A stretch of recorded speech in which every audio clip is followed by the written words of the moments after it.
Hello everyone, I'm Mami at NEWTips piano series. Today I'm going to give my top 3 pedaling tips. I have had a few requests to do another pedaling episode. I've already got a video on the advanced pedal technique. If you haven't watched it yet, you can find the link in the description below. The last pedaling clip was about rather unusual ways of pedaling, but I want to talk about things I didn't cover in the other video. And this one is more about the standard way of pedaling that you come across in everyday life situations, such as creating a legato line, creating interesting sounds, doing a crescendo on a single note, or even doing vibrato on the piano. If you thought that was impossible, then watch on. And as usual, at the end of the video, I will present an action plan you can start implementing today to become an expert pedaler, to get more vibrant and fascinating colors out of the piano. On this channel, I want to share with you some useful information and tips to help improve your piano technique. So please subscribe to my channel so that you won't miss my next video. Let's get started. As with the other pedaling clip, I have another camera angle today, so you can watch my foot while I do the pedaling. I want to give my very personal thoughts on the pedal at the end of this video, so please watch until the end. So here are my top 3 pedaling tips. Number 1, create interesting sounds. I love experimenting with different touch within the pedal. For instance, try staccato. But do that with the pedal down and you get this sparkly, fizzy sound.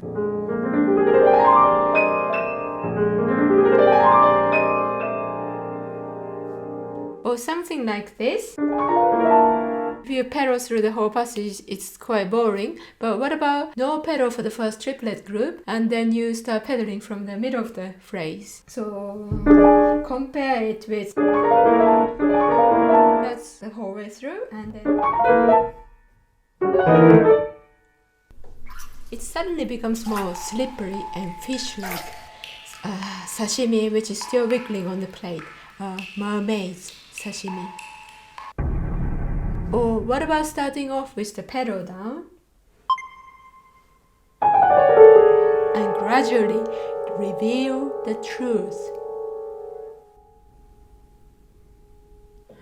Or you can add air beneath and make it joyful.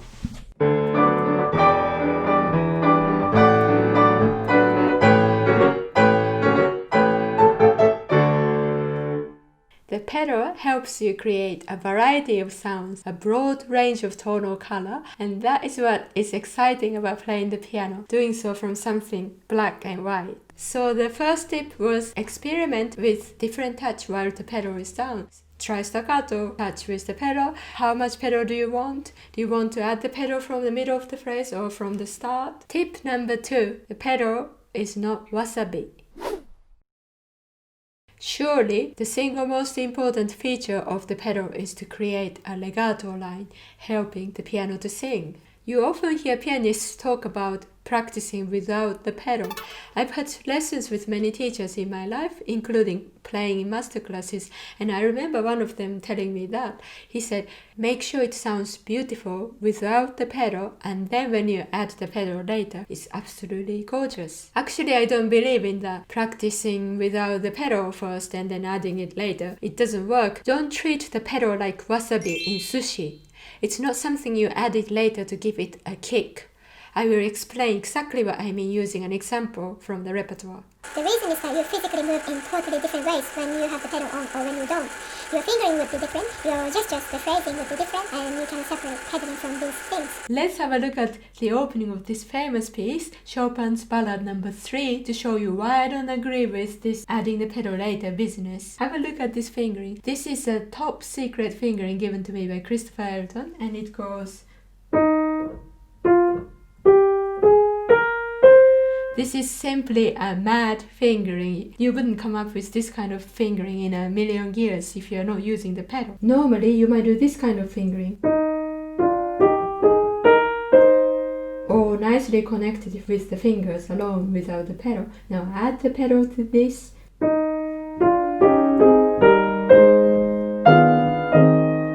Which sounds okay. Now we're going to go back to the mad fingering, which goes 2, 2, 2, and then 3, 4, 5.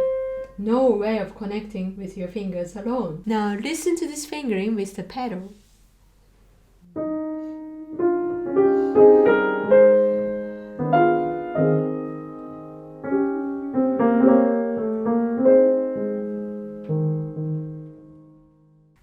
I like this fingering very much. The slight lifting of the finger at the beginning gives expressivity and air into the sound, and it contrasts with the more sustained feeling towards the top of this phrase. So you already get a variety of sounds within this shortest of a fragment.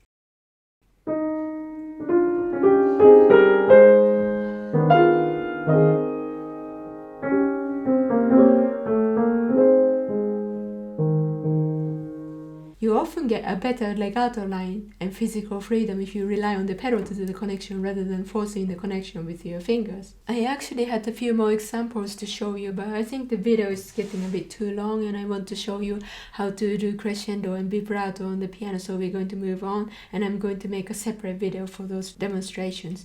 But the point here is that you must always factor in the pedal when deciding your fingering. Pedaling is an integral part of playing the piano. Your fingering depends on it, your physical movements and the sounds you're creating depend on it. It's not something you can separate and add it on later. The pedal is not wasabi in sushi. It is the egg in souffle.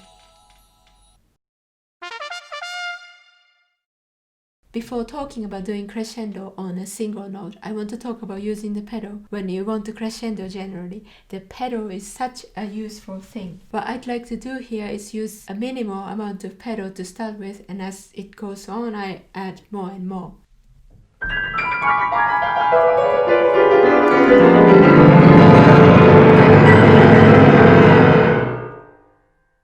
It is a common but effective technique. Now crescendo on a single note. It is supposed to be impossible to affect a tone on the piano once you have struck the key, or is it? Unlike on the violin or clarinet or any other instruments, they can do crescendo on a single note. On the piano, once you have played the note, you cannot influence it and it simply dies. The tragic fate of a piano tone. I was playing Beethoven's C minor violin sonata at the RCM, and the violinist can go, and I was very jealous. And then I found that if you delay adding the pedal, and we can come quite close to doing a crescendo on a single note. So I play and then add it on to create crescendo.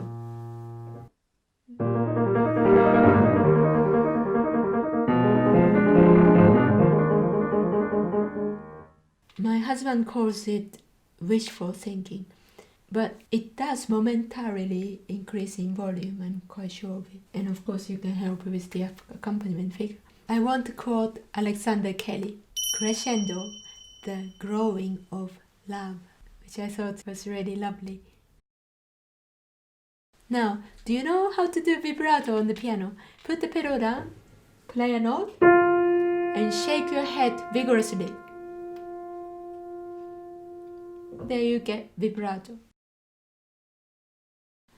You just have to tell your audience to shake their heads as well. Sorry about the slightly silly ending, but what I wanted to say was that the piano can overcome its limitations just as we can. We are not supposed to be able to influence the tone on the piano once it has started. We cannot change its course of its fate of waning, of decaying, and eventual death. But we can create an illusion of legato, of changing tone, making it malleable, crescendo on a single note, of growing love. I have been told my hands were too small, not possible to play Rachmaninoff, don't have the physique to be a pianist. There are so many pianists, why do you do it? What's the point? You don't have enough talent.